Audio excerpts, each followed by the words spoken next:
மண் பேசும் சரித்திரம். வணக்கம் நேர்களே. நதிக்கரை ஓரங்கள்ல தான் நாகரிகங்கள் உருவாகி இருக்கு அப்படிங்கிறத பத்தி ஏற்கனவே நம்ம பார்த்தாச்சு. சிறு சிறு குழுக்களாக மனிதர்கள் கூடி கிராமங்களாக உருமாறி பின்பு நகரங்களாக வளர்ச்சி பெற்றிருக்கு. அப்படிப்பட்ட தொன்மையான நகரங்கள் பற்றி தான் இன்றைய நிகழ்ச்சியில நம்ம பார்க்க இருக்கிறோம். உலகின் முதல் மிகப்பெரிய பேரரசின் தொன்மையான நகரம்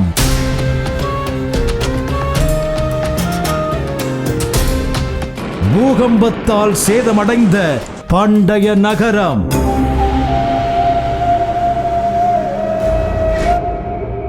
திறந்தவெளி அரங்கம் கொண்ட பழங்கால நகரம்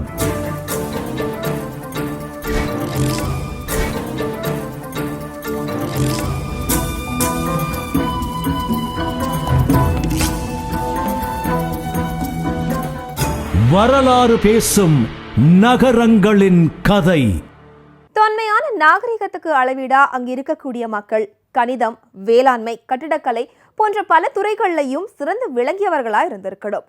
அவங்களுடைய குடியிருப்புகள் வளர்ச்சி பெற்ற கட்டமைப்புகளா இருந்திருக்கணும். அப்போதான் அந்த இடத்த நகரம்னும் அதைத்தான் நாகரிகம்னும் குறிப்பிடுறாங்க. அப்படிப்பட்ட நாகரிகங்கள்ல ஒன்றாக இந்தியாவின் சிந்து சமவெளி நாகரிகம் குறிப்பிடப்படுது.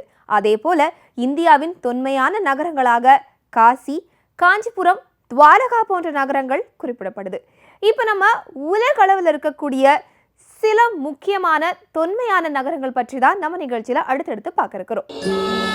உலகின் மிக பழமையான நகரம் எது? இந்த கேள்விக்கு அறுதியிட்டு ஒரே பதிலை சொல்லிவிட முடியாது.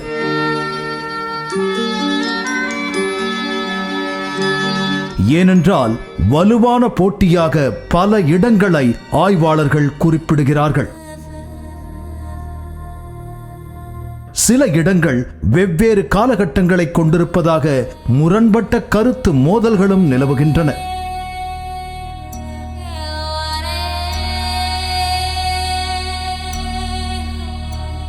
இவற்றையெல்லாம் பின்னணிகளாக எடுத்துக்கொண்டு உலகின் மிக பழமையான சில நகரங்களை பற்றி நாம் பேச முற்படுகிறோம். இவற்றில் ஒரு நகரமாக ஈரானின் சூசான் நகரம் குறிப்பிடப்படுகிறது.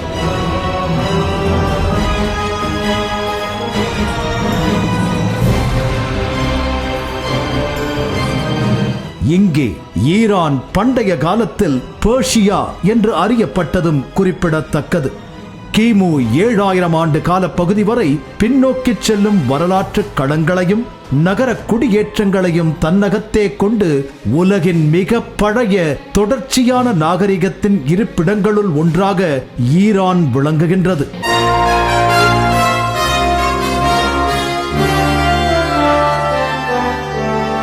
கியோர்க் வில்கம் ஃபிரிட்ரிச் ஏக்கல் என்பவர் பாரசீக மக்கள்தான் உலகின் முதல் வரலாற்று மக்கள் என குறிப்பிட்டுள்ளார். இதுவரை இருந்த பேரரசுகளில் மிகப்பெரிய பேரரசும் உலகின் முதல் பேரரசும் பாரசீக பேரரசுதான் என்றும் கூட கூறுகிறார்கள். முதல் பாரசீக பேரரசே உலகின் 40% மக்களை ஒன்றிணைத்த ஒரே நாகரீகம்.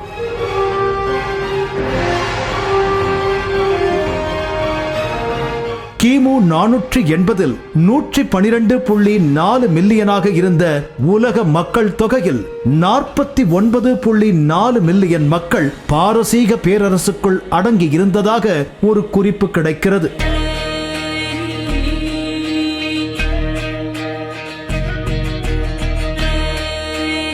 இப்பேரரசை தொடர்ந்து செலூசிட், பார்த்திய, சசானிய பேரரசுகள் ஒன்றன் பின் ஒன்றாக 1000 ஆண்டுகள் ஈரானை ஆட்சி செய்ததுடன் ஈரானை மீண்டும் ஒரு முன்னணி வல்லரசாக ஆக்கின.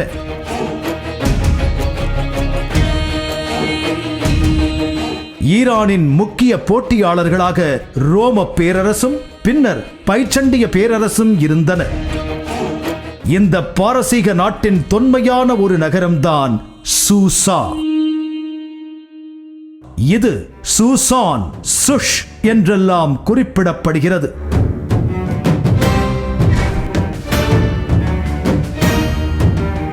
நவீன ஈரானிய நகரமான சுஷ் நகரில் தற்போது மக்கள் வசிக்கும் நிலையில் சூசாவின் பண்டைய மையம் காலியாக உள்ளது.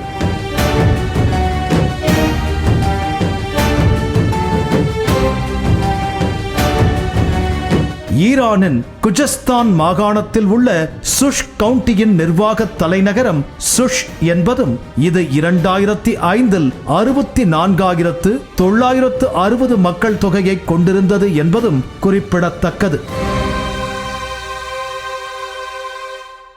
சூசான் பகுதியில் பல கட்ட ஆய்வுகள் தொடர்ச்சியாக நடத்தப்பட்டன. ஆய்வுகளில் சுமார் 7000 ஆண்டுகளுக்கு முன்பே இங்கு மனிதர்கள் வாழ்ந்தார்கள் என்பதற்கான சான்றுகள் கிடைத்திருக்கின்றன. இதேபோல மற்றொரு பண்டைய நகரம்தான் கிரீஸ் நாட்டின் ஆர்கோஸ். உலகின் பண்டைய நாகரீகங்களில் கிரேக்கமும் ஒன்று.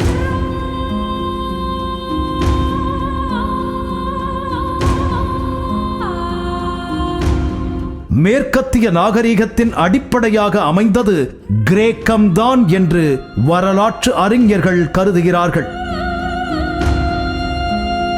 கிரேக்கம் என்றாலே நமக்கு முதலில் நினைவுக்கு வருபவர் பேரரசர் அலெக்சாண்டர்.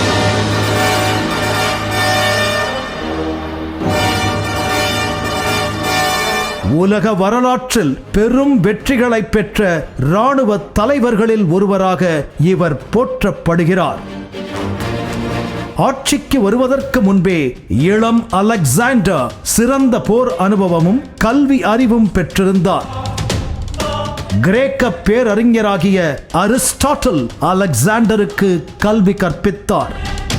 கிரேக்கம் பல நாடுகள் ஒன்றாகச் சேர்ந்த கூட்டமைப்பு என்பதால் பகுதிக்கு பகுதி வாழ்க்கை முறையிலும் பழக்க வழக்கங்களிலும் ஏராளமான வித்தியாசங்கள் இருந்தன. ஆனால் நாட்டை இணைக்கும் பொதுவான அம்சமாக கிரேக்க மொழி இருந்தது. கிரேக்கத்திற்கு மற்றொரு அடையாளமாக திகழ்ந்தவர் தர்க்க சாஸ்திர மேதை சாக்ரடீஸ். கேட்டதையெல்லாம் அப்படியே நம்பிக்கொண்டு காலம் கழித்த மக்கள் கூட்டத்தினரிடையே சாக்ரடீஸ் மாறுபட்டவராக இருந்தார். நீதி, நியாயம், ஆத்மா, கடவுள், சமூகம், அரசு, சம்பிரதாயம் என எல்லாவற்றையும் ஆய்வுக்குட்படுத்தியவர் சாக்ரடீஸ். இந்த கிரேக்கத்தின் தொன்மையான இடங்களில் ஒன்றாகத்தான் ஆர்கோஸ் விளங்குகிறது.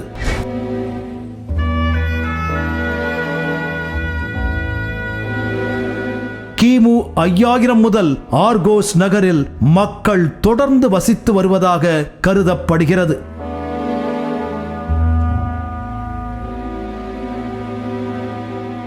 கிமு 700 ஆர்கோஸ், ஸ்பார்ட்டா மற்றும் பரோஸ் ஆகிய பகுதிகள் கிரேக்கத்தில் ஆவணப்படுத்தப்பட்ட முதல் இசை போட்டிகளை நடத்தியதாக பண்டைய வரலாறு குறிப்பிடுகிறது. ஆர்கோஸ் பண்டைய கிரேக்கத்தில் ஒரு கலாச்சார மையமாக இருந்தது.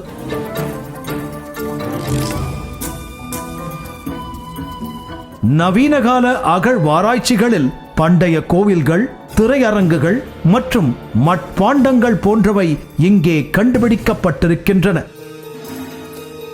இப்படிதான் கிரேக்க நாட்டின் அர்கோஸ் நகரத்தை பற்றின தகவல்கள் நமக்கு கிடைக்குது. அதே போல மற்றும் ஒரு தொன்மையான நகரம் தான் கிரேக்க நாட்டின் ஏதென்ஸ். ஏத்தினா அப்படிங்கிற கிரேக்க நாட்டின் பெண் கடவுளுடைய பெயர்ல இருந்து தான் ஏதென்ஸ் நகரத்துக்கு அந்த பெயர் வந்ததாகவும் சில தகவல்கள் நமக்கு கிடைக்குது. அது மட்டும் இல்லாம தொடர்ச்சியாக 7000 ஆண்டுகளாக மனிதர்கள் இங்க வாழ்ந்ததற்கான சான்றிதழும் நமக்கு கிடைக்குது. சாக்ரட்டிஸ் போன்ற அறிஞர்களும் இந்த நகரத்திலிருந்து தான் வந்தாங்க அப்படின்னு சொல்லப்படுது. கிரேக்க நாட்டின் ஏதென்ஸ் நகரம் இலக்கியம், தத்துவம், ஆன்மீகம் போன்றவற்றின் மையமாக விளங்குது. இங்க இருக்கக்கூடிய ஒலிம்பிக் ஆலயம் கிமு 6ஆம் நூற்றாண்டுல துவங்கி கிமு 2ஆம் நூற்றாண்டு வரை கட்டியிருக்கிறாங்க. அதாவது தொடர்ச்சியாக 400 ஆண்டுகளாக கட்டப்பட்ட கட்டிடமாக இந்த கட்டிடம் விளங்குது. பாலஸ்தீன பிரதேசத்தை சேர்ந்த முக்கியமான தொன்மையான நகரமாக ஜெரிகோ நகரத்தை குறிப்பிடுறாங்க. இங்கு பல்லாயிரம் ஆண்டுக்கு முன்னதாகவே குடியேற்றங்கள் நிகழ்ந்திருக்கு. கிமு 9000 ஆண்டு காலம் தொட்டே இங்கு குடியேற்றங்கள் நிகழ்ந்ததாகவும் சொல்லப்படுது. இங்கு இருக்கக்கூடிய ஜெரிகோ சுவர் கிமு 8000 ஆண்டு காலத்தில் கட்டப்பட்ட சுவர் அப்படிங்கிற தகவலும் நமக்கு கிடைக்குது. அந்த சுவர் 12 அடி உயரம் கொண்ட சுவர். இப்படிப்பட்ட உலக புகழ்பெற்ற தொன்மையான பல நகரங்கள் உலக அளவில் இருக்கு. அதுல சிலவற்றை பற்றி தொடர்ச்சியாக இப்ப பார்க்கலாம். பண்டைய நாகரீகங்களில் அடுத்து முக்கியமான நகரமாக சிரியா நாட்டில் இருக்கும் அலிப்போ விளங்குகிறது.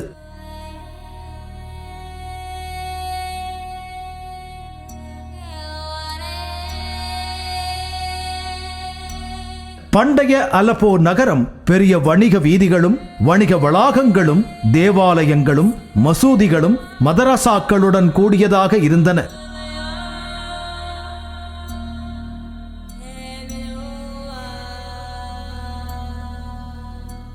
இரண்டாம் உலகப் போருக்கு பின் 1954 பண்டைய அலப்போ நகரம் மறுசீரமைக்கப்பட்டது. 1954 முதல் 1983 வரையிலான காலகட்டத்தில் பண்டைய அலப்போவின் வரலாற்று சிறப்புமிக்க கட்டிடங்கள் தவிர்த்து பிற கட்டிடங்கள் இடிக்கப்பட்டு மேற்கத்திய கட்டிட கலைஞர்களால் நவீன பலமாடி கட்டிடங்கள் உருவாக்கப்பட்டன. 1986 பண்டைய அலப்போ நகரத்தை யுனெஸ்கோ நிறுவனம் உலக பாரம்பரிய இடங்களில் ஒன்றாக அறிவித்தது. உலகின் பல தொல்லியல் அகழ்வாராய்ச்சியாளர்கள் அலப்போவின் தொல்லியல் மேடுகளை ஆராய்ந்து பல தொன்மையான பொருட்களை கண்டறிந்தனர்.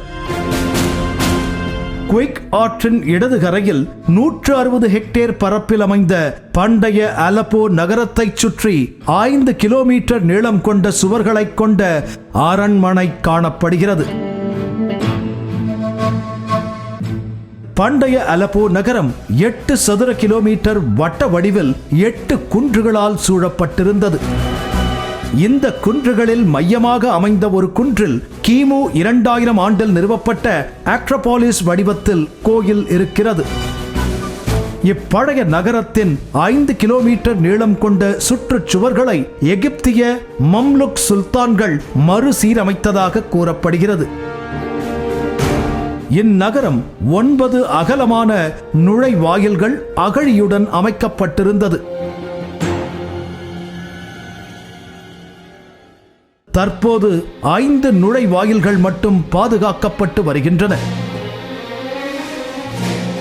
சிரியாவில் நடந்த உள்நாட்டு கலவரங்கள் அலப்போ நகரை கடுமையாக சேதப்படுத்தின என்பதும் குறிப்பிடத்தக்கது. அடுத்த முக்கியமான நகரம் லெபனான் நாட்டில் இருக்கும் பெய்ரூட். இப்பெருநகர் குறித்த முதல் குறிப்பு கிமு 15ஆம் நூற்றாண்டில் பண்டைய எகிப்தின் அமர்னா கடிதங்களில் காணப்படுவதாக கூறுகிறார்கள். அப்போதிலிருந்து தொடர்ச்சியாக இங்கு மக்கள் வசித்து வந்திருக்கிறார்கள். பெய்ரூட் ஆறு நகரின் கிழக்கு பகுதியில் தெற்கிலிருந்து வடக்காக ஓடுகின்றது.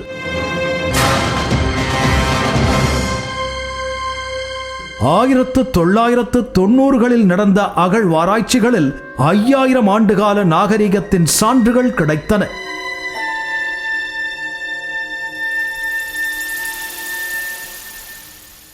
இப்போது லெபனானின் தலைநகராக இருக்கும் பெய்ரூட் நகரம் கிபி 551 ஏற்பட்ட பூகம்பத்தில் பலமாக சேதமடைந்தது என்கிற குறிப்பும் கிடைக்கிறது.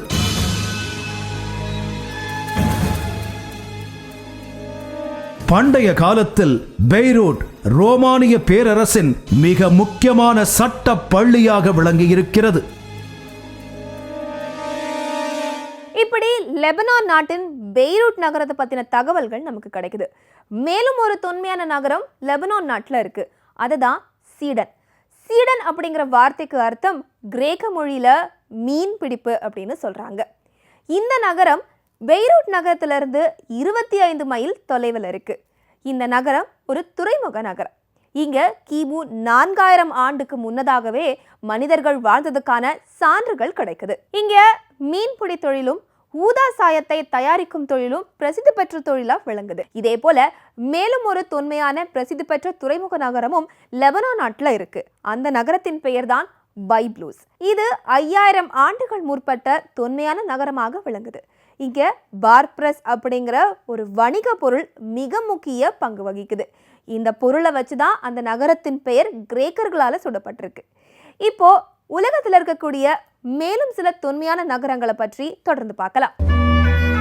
ஐரோப்பாவின் தென்கிழக்கில் அமைந்திருக்கும் நாடு பல்கேரியா.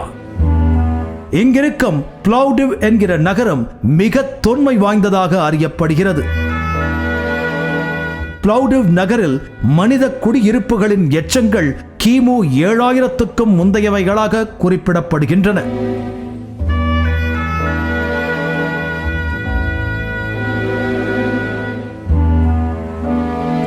கிபி 46இல் ரோமானியர்கள் பிளவுடிவ் நகரத்தில் வீதிகள், கோபுரங்கள் மற்றும் நீர் வழிகளை கட்டியிருக்கிறார்கள். இன்றைக்கும் நகரத்தில் நிற்கும் பல பழங்கால இடிபாடுகள் அந்த காலத்திற்கு முந்தையவையாகவே கூறப்படுகின்றன.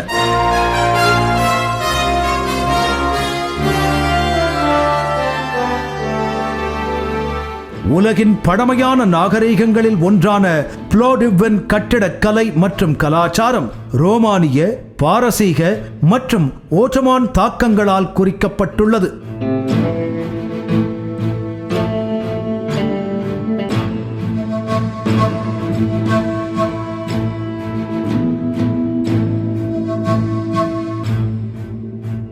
இதை கலைஞர்களின் நகரம் என்று கூட அழைக்கிறார்கள்.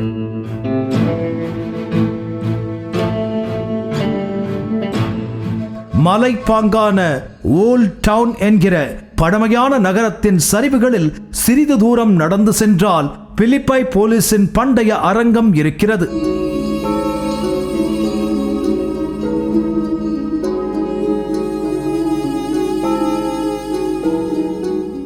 இது உலகின் சிறந்த பாதுகாக்கப்பட்ட ரோமானிய திரையரங்குகளில் ஒன்றாகும்.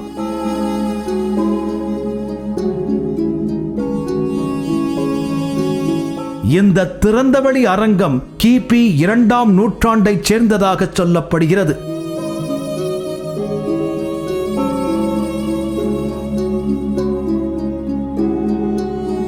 இது தியேட்டர் நிகழ்ச்சிகள் மற்றும் கிளாடியேட்டர் சண்டைகளுக்கு முக்கியமாக பயன்படுத்தப்பட்டிருக்கிறது.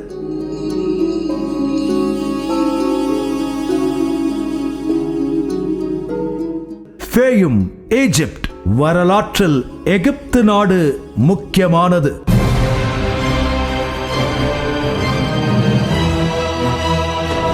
இங்கிருக்கும் பிரமிடுகள் புகழ்பெற்ற அடையாளங்களாக வீற்றிருக்கின்றன.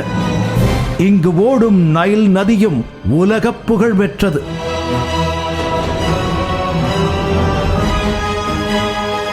நைல் நதிக்கரை நாகரிகத்தையும் எகிப்திய பிரமிடுகளின் பின்னணிகளையும் நாம் ஏற்கனவே விரிவாக பேசியிருக்கிறோம். இந்த நிலையில்தான் ஃபயும் நகரம் பற்றிய தொன்மை தகவல்களும் கிடைக்கப் பெறுகின்றன.